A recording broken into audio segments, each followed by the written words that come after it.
Got the fuel rail back from our friends at F&L.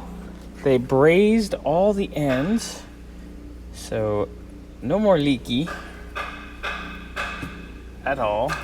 And we got fresh hoses too. Nice, nice, nice.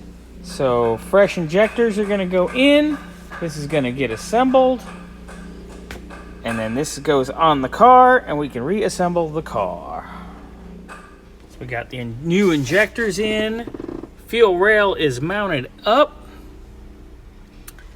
Gonna get ready to put the plenum on here in a minute. Looking good on Kent's 5th Avenue.